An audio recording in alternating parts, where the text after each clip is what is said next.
18 নৱেম্বৰৰ ঘটনা আজি এক মাহ উকলি গ'ল, কিন্তু আজিলৈকে কোনো ধৰণৰ ডক্টৰ নাৰ্ছক কোনো দৃষ্টান্তমূলক শাস্তি লোৱা দেখা নাই মুকলি আকাশৰ তলত। বিশেষকৈ আমি সেই ডক্টৰ নাৰ্ছৰ গাফিলতিতে আজি 2 ঘণ্টা 3 ঘণ্টা ধৰি ছটফটাই থকাৰ পিছতো তেওঁ ট্ৰিটমেণ্ট নোলোৱাৰ কাৰণে আজি পেটত সন্তান লৈ পেলাই মাতৃয়ে মৃত্যুবৰণ কৰিবলগীয়া হ'ল। গতিকে আজি ছটফটাইভাৱে মুখলেনে ৰাইজে চাহ শ্ৰমিকে ওলাই আহিছে।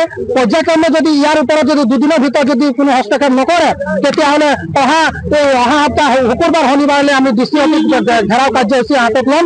গতিকে আমি এটাই কথা স্পষ্ট কৰি দিব বিচাৰিছোঁ, মুখলেনি ৰাইজে বিশেষকৈ শান্তিমূলক চিন্তা কৰে, বিশেষকৈ ইয়াৰ ওপৰত যদি কোনো ব্যৱস্থা নলয় কিন্তু গণতান্ত্ৰিকভাৱে আন্দোলন কাৰ্যসূচী লোৱাৰ এটা সিদ্ধান্ত ল'ব। আমাৰ ইয়াত মুখলেনিত কিন্তু 5টাকৈ মৃত্যুবৰণ কৰিছে, আন্দোলনমুখী হয় গুলীবৰ্ষণত মৃত্যুবৰণ কৰিছে। যে সেই সজাগ হৈ থাকক আৰু সতৰ্ক হৈ থাকক। ইয়াৰ ওপৰত যদি 2জনৰ ব্যক্তিৰ লগত জিলা প্ৰশাসনে যদি কোনো যদি মিলাপ্ৰীতি যদি কৰিছে, পকেটৰ লগত যদি মিলাপ্ৰীতি কৰিছে তেতিয়াহ'লে সজাগ হৈ যাওক।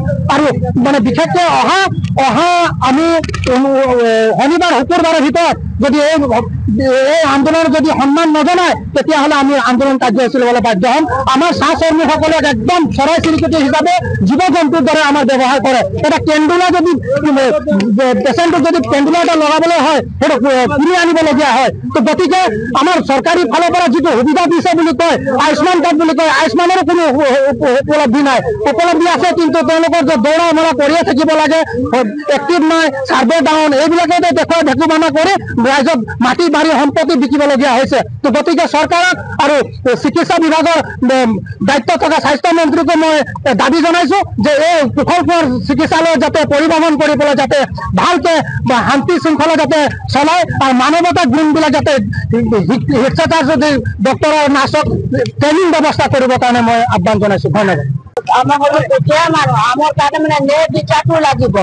আমার হাতে ধন দৌলত নাই, আমি কোট পাম যে ডাক্তারকে নার্সকে টাকা পয়সা দিলাম যে আমার বেমারটো চাব। দুখিয়া মানুষ তার নয়, যোনটো হ'ব সেইটো মানে ন্যায় বিচাৰটো আমাক কৰি দিব লাগিব। আমি দুখীয়া মানুহ টকা পইচা ধৰি নাযাওঁ। আমি বাগানত 200 টাকা হাজিৰা কৰি আছো, ল'ৰা ছোৱালী পঢ়া লিখা কৰি আছো। কাৰ আছে কাৰ নাই খাবলৈ আমি ক'ত পাম যে আগতে ডাক্তৰকে টকা দিম, নাৰ্ছকে টকা দিম যে তেতিয়া আমাৰ বেমাৰটো চাব। আমি দুখীয়া মানুহ, আমাৰ ন্যায় বিচাৰটো হ'ব লাগে। আমি যেনেকে মানুহ দুখীয়া মানুহৰ কি কষ্ট হৈছে দেখা নাইছে, কোনো দেখা নাই। আমাৰ দুখীয়া মানুহৰ কি কষ্টে চলি আছো, কি সুখত আছো না দুখত আছো, কোনো দেখা নাই। কিমান দুখীয়া মানুহ আজি দুখীয়া ঘৰত গলিহে তেনেকে হয়। আজি ধনী মানুহ যদি চাকৰি থকা মানুহৰ হ'লে সেইটো নহ'ব, লগালগে মানে এইটো ডাক্তৰ নাৰ্ছ চাবই। আমি দুখীয়া মানুহ মানে যিমান মুখতে ক'লে বোলে নহ'ব। ধনী মানুহ চাকৰি থকা মাছ কৈ দিলে মানে লগালগি লৈ যাব, ভাল কৰি মানে চিজাৰিং কৰি উলিয়াই দিব। আমি দুখীয়া মানুহ টকা দিয়া নাই, সেইটো কাৰণে আমাৰ বেমাৰী মানুহ তেনেকে হৈ গ'ল। আমাৰ 2টা জীৱটো হ'ল লোকচান হৈ গ'ল। ন্যায় বিচাৰটো হ'ব লাগে মই ইমানটোৱে ক'লো। ছাৰ নমস্কাৰ। হয়, অতি দুৰ্ভাগ্যজনক কথা, পৰিতাপৰ বিষয়। যোৱা 18 তাৰিখে গোলাঘাট অসামৰিক চিকিৎসালয়ত যি ঘটনা সংঘটিত হৈছিল, এমেৰিয়া চৰেন নামৰ এগৰাকী মহিলা আমাৰ চাহ জনগোষ্ঠীৰ পেটত কেঁচুৱা লৈ মৃত্যুক সাৱটিবলগীয়া হ'ল।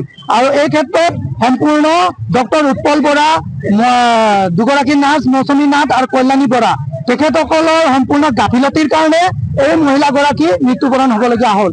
যাৰ কাৰণে আমি জিলা উপায়ুক্ত, যুটীয়া সঞ্চালক আৰু চুপ্ৰিটেণ্ডেণ্টক আমি স্মাৰক পত্ৰ প্ৰদান কৰিলোঁ। তাৰ পৰৱৰ্তী দিনত আমি গোলাঘাট সদৰত এটা আমি এজাহাৰ দাখিল কৰিলোঁ আৰু জিলা আয়ুক্ত আৰু জিলা প্ৰশাসনে আমাক প্ৰতিশ্ৰুতি প্ৰদান কৰিলে যে এসপ্তাহৰ ভিতৰত দোষীক আমি কৰায়ত্ব কৰি দৃষ্টান্তমূলক শাস্তি দিম আৰু এমেৰিয়া চৰণক ন্যায় প্ৰদান কৰিম। যে আজি অতি দুখৰ আৰু পৰিতাপৰ বিষয় যে আজি 15টা দিন উকলি যোৱাৰ পিছতো কিন্তু আজি তাৰিখলৈকে এমেৰিয়া চৰণে ন্যায় নাপালে।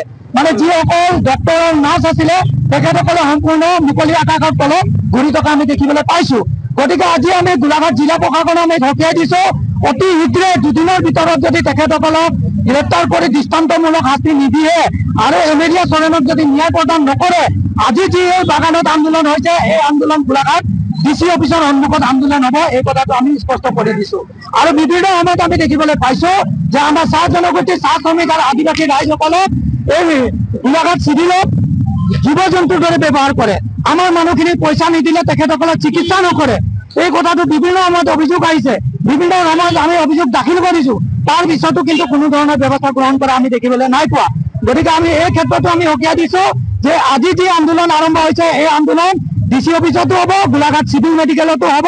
গতিকে এইটো সহজভাৱে নল'ব জিলা প্ৰশাসন।